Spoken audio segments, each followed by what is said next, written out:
All right. Well, thank you everyone for being here. I can say from experience, having been at this event in past years, it's what you make of it, and they bring a lot of really, really amazing people together. And so I want to encourage all the students and founders in the crowd to take full advantage of that. Like we said, this is the Young Investor Panel, so I want us to maybe share a little bit about our backgrounds and how we got to where we are, and then also looking forward how we see that coming. So if you guys would like to get started with some intros. Sure. Would you like to start? Sure, I'll go ahead. It's great to be here. Thank you, Pablo and Justice, for putting this on. Christopher Lancaster with Deep Work Capital. I began my career in wealth management. I always had a passion for finance, but also loved to help people, so I thought that was going to be my career for life. Found my niche working with small, medium-sized business owners and quickly became more interested in what they were doing with their company. So I realized that I wanted to be more involved on the business side of finance than just the personal. So decided it was time for a change. I went back to school, got my MBA at Cornell, had the privilege of working with Deep Work for the summer and loved it so much that I decided to come back full-time after graduation. Just a little bit about Deep Work. I don't know if we should talk about that real quick. So we invest in seed Series A, B2B tech, and life sciences companies, primarily within the state of Florida.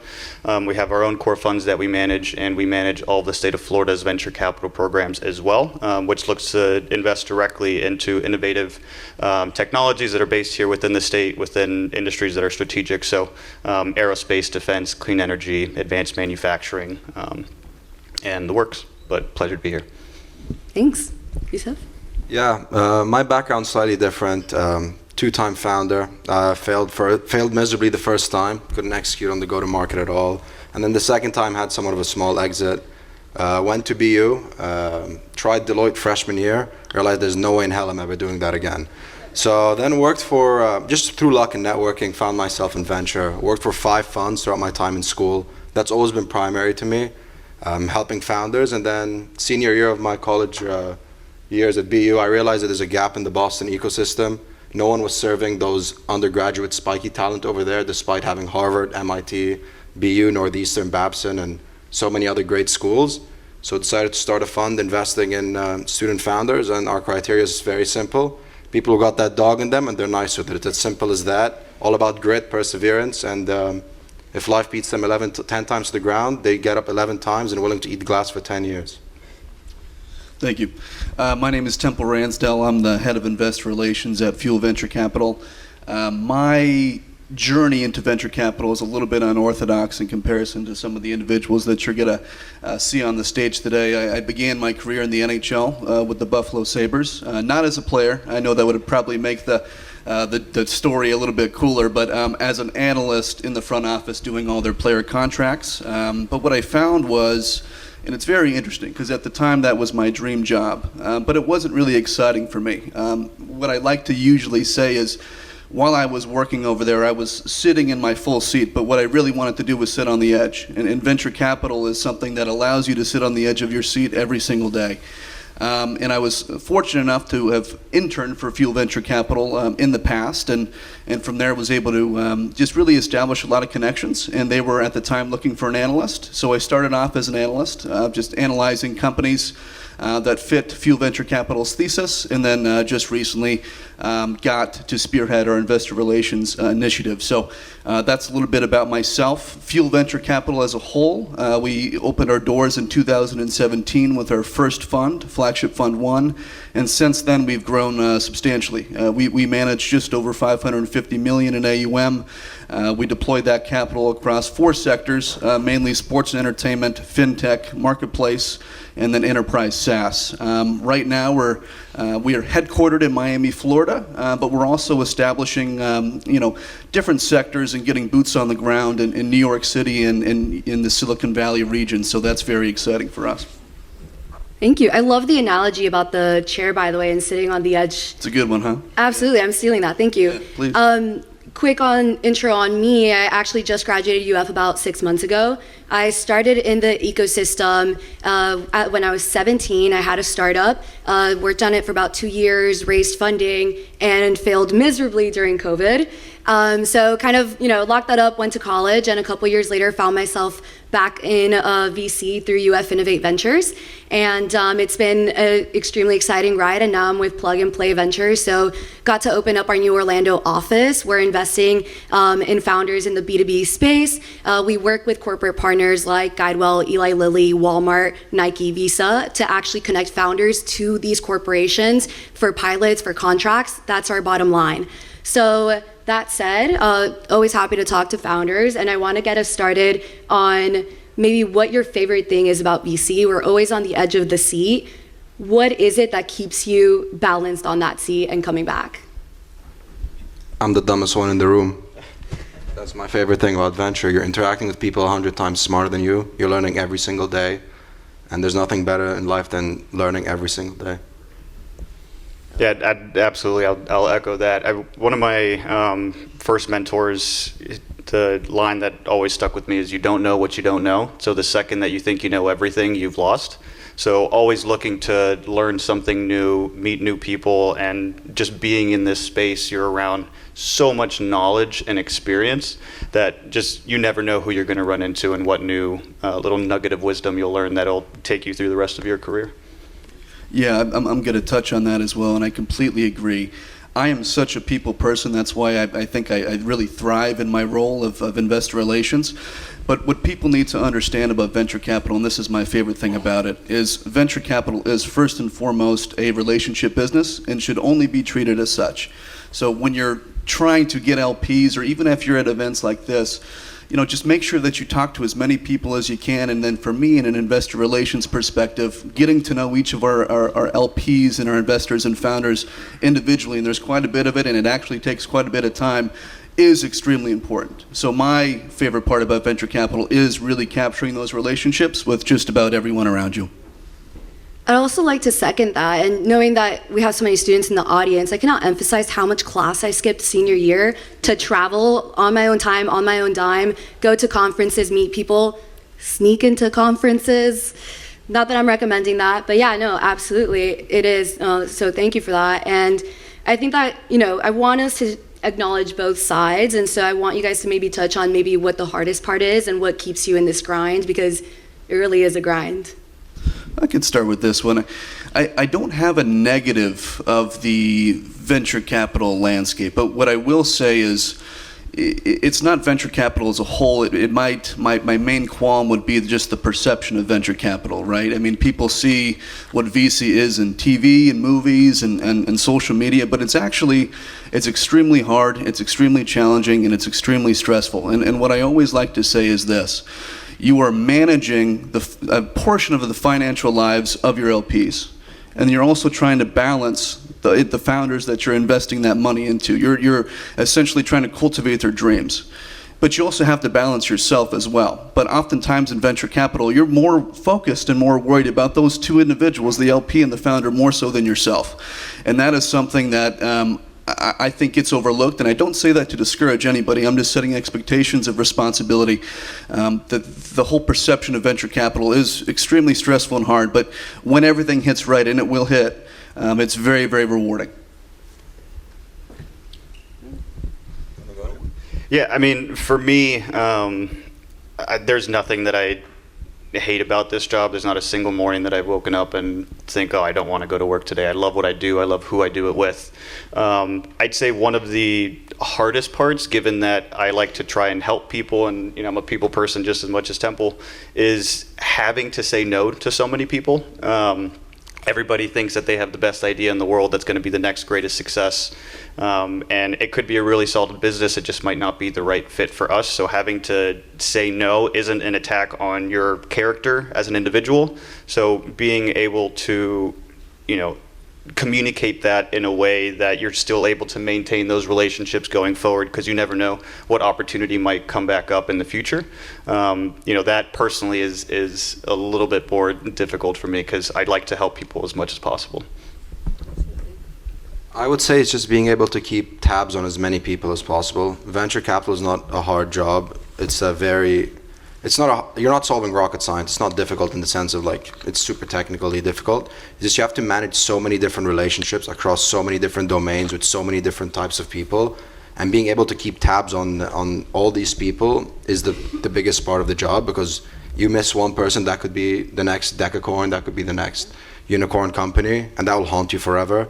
So just being able to keep as many tabs with as many people and being as wide as possible, and also trying to be deep with those, is definitely very difficult. And as you mentioned, you take care of the LP side and the founder side. Sometimes you don't even get to manage yourself. I think that's very true.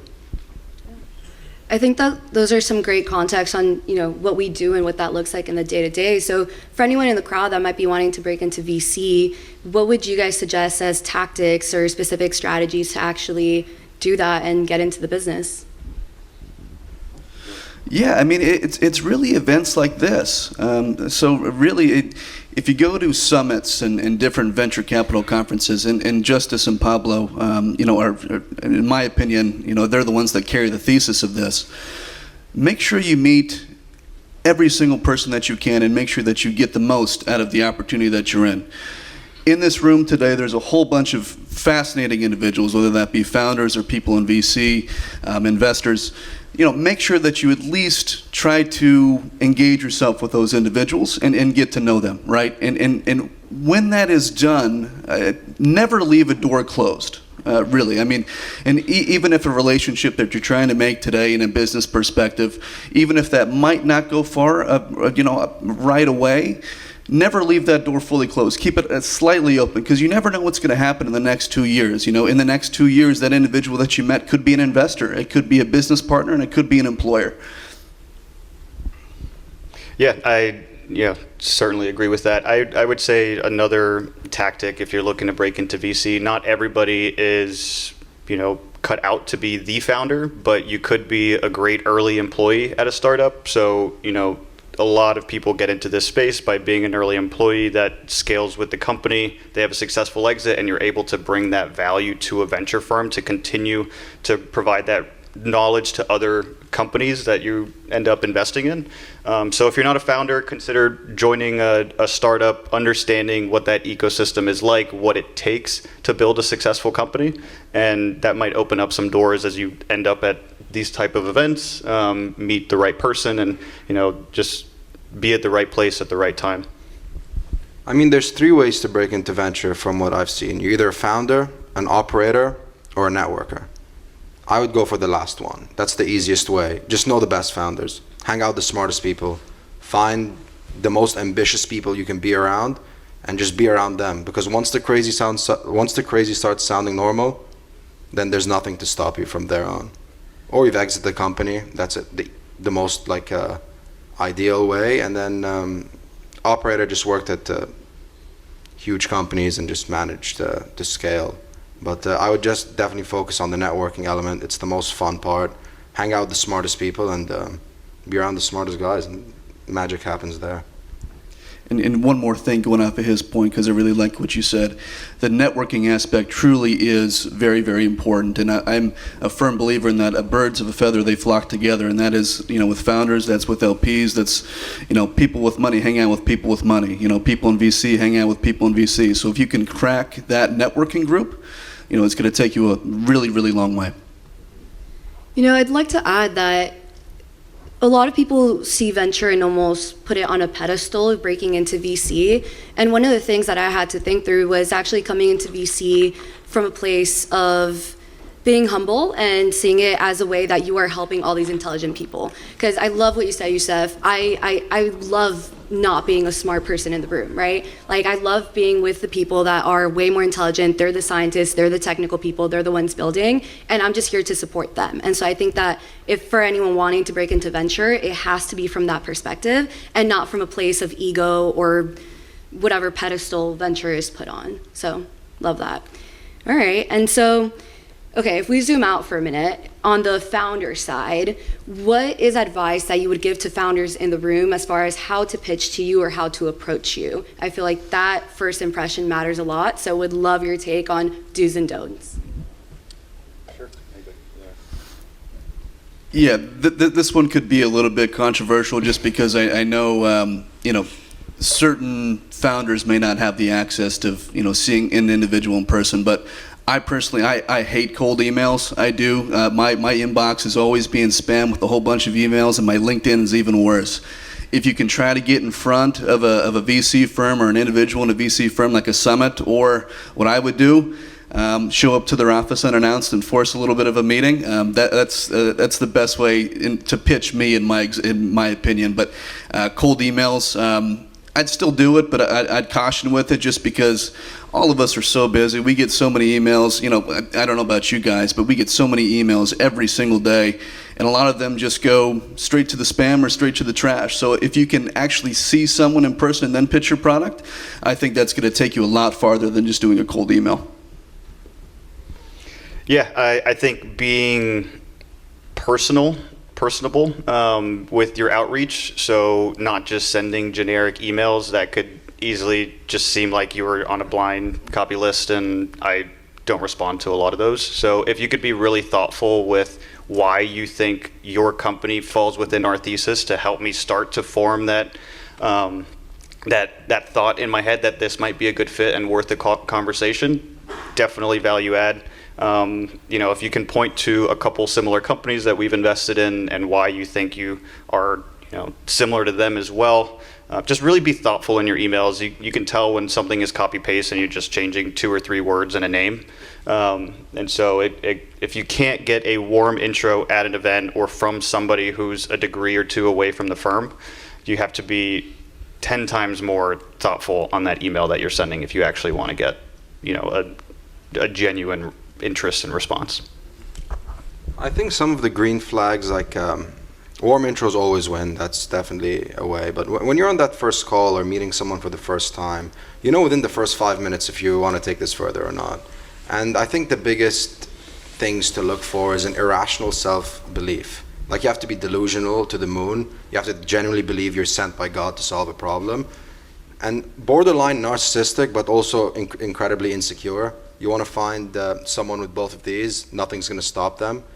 From the behavioral side, you need to be incredibly deeply technical too. A lot of people don't emphasize that enough. And you just need to be able to break things fast and ship fast, build fast, and the sky's the limit. That, like, once in that first 5 minutes you see that irrational self-belief and self-delusion, you already know this call, it's going to get pushed to a further call or even invest within the first 5 minutes. Because you're already going against every single odd possible. So if you don't have that mindset that you've already made it in your head and like it's there, it's a matter of time until you achieve it, you're never gonna get there. Yeah, no, absolutely. I second that. And so, you know, in meeting with all of these founders, you know, don't know how many meetings you guys take a day. I'm taking at least like 3 to 5 founder calls a day. You know, we see a lot. So we start getting desensitized, I believe, to certain topics. I'd love to know what topics are still exciting you, maybe industry specific or just general trends that you still look at and are excited and see growing. Market makers, moonshots.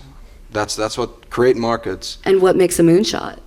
Like, we just invested in a company that creates nuclear boilers 40 times smaller and 20 times more efficient than traditional boilers. We invested in a company that's going to make full-blown steel metal factories that classifies all the metals and creates a circular economy within the United States. It's just don't bet on just some bullshit productivity software tools at the end of the day. It's all a circle jerk in San Francisco, in my opinion. Go create markets. Uber created the market. Apple created the market. Microsoft created the market. They're the generational companies. Have the most ambition, and I mean, at the end of the day, you shoot for the sky, you land on the stars. Like, that's what they say, I guess. I'm a little bit biased to sports and entertainment technology, just since I came from that background, but really that's not moving the needle. And if you're a sports tech founder, I apologize for saying that. But in terms of what I'm looking for, obviously AI is huge right now, but in terms of what I really like is vibe coding.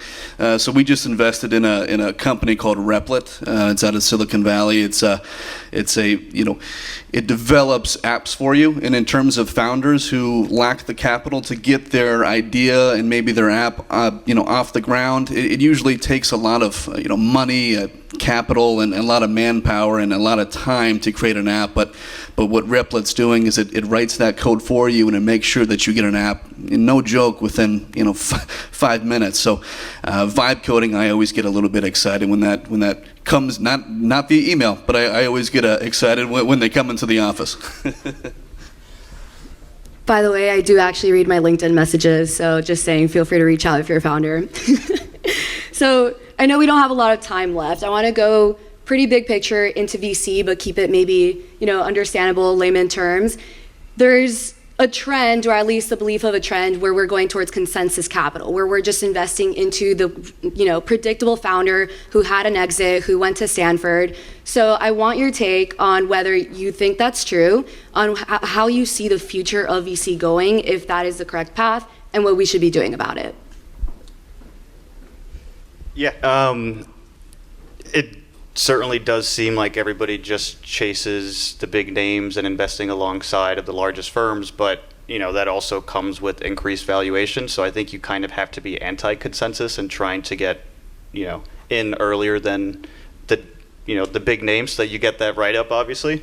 But I think that there's some value in being a contrarian. I don't think that a lot of people think that there's a bubble right now, but you can't be a contrarian and say, I'm not going to invest, because you don't know when it's going to come. You don't know what the pullback's going to be. You can miss out on a lot of opportunities. And so I think that you're always going to find something special if you are just always keeping an open mind. And I would just say, like, in general, just to answer the previous question in terms of what we're looking for, if you can't create a market, it's better to create something that is a need to have and not a nice to have, and is only going to do well when the rest of the industry is doing well. I mean, venture is a game of outliers. So if you're going with an average law, you're not going to get outlier results. Good example in Boston was a company called Etched. So they were crazy enough to believe that they can go take after NVIDIA. So I'm more on the contrarian side compared to consensus, but there's also a merit to consensus. You'll be investing alongside the biggest VCs, the biggest names, and with the biggest names comes more comfort to your LPs. Oh, I invested alongside Sequoia and Andreessen, Founders Fund. All of these funds are fantastic, phenomenal funds. Have had the biggest runs in history, but these guys have unlimited money. Like, that's what people don't understand. Like, they have unlimited money. They can put money anywhere they want and will not make a single difference in their fund mandates. So I think definitely having an early stage investor who specializes in the pre-seed or seed is incredibly important, whose incentives are aligned, who are going to go to war for you, and their backs are against the wall, is a lot more important than just having a massive tier one fund where the dollars are just like free money at this point. Yeah, I agree with you. So Fuel Venture Capital does a little bit of both. In a fundraising perspective, investing alongside big names like Sequoia is very important, and we've done that, but in certain cases, like one of our companies, Better, who is also a Thiel fellow, like the gentleman before us was talking about, we simply invested in him before he even had a product. It was just an idea at the time, right? And we were so impressed by Joey that we almost had to invest. And in terms of due diligence, I think it was the fastest due diligence we've ever done. I think it probably took 3 days, and it was just a quick check. So I'm kind of on the fence on both of them, because we do both, and I don't know if that's an answer for it, but we do a little bit of both. Okay, and so, we mentioned the big funds, consensus capital, and I think there's a lot of skepticism around where we're going in VC. We have, solo GPs, you have mega funds. What model do you guys think still works, and what model do you think will persevere? I definitely think having a co-GP is the most important thing. My co-GP is sitting right over there, Jules. He's, without him, this would not even happen. You need the yin and the yang. Doing it solo is tough. It's like being a solo founder. Yeah, I completely agree. You got to have individuals that specialize in different areas, and if you do that, you're going to go a lot farther than just solo. All right. Well, thank you guys. That is all we have. Thank you. Thank you.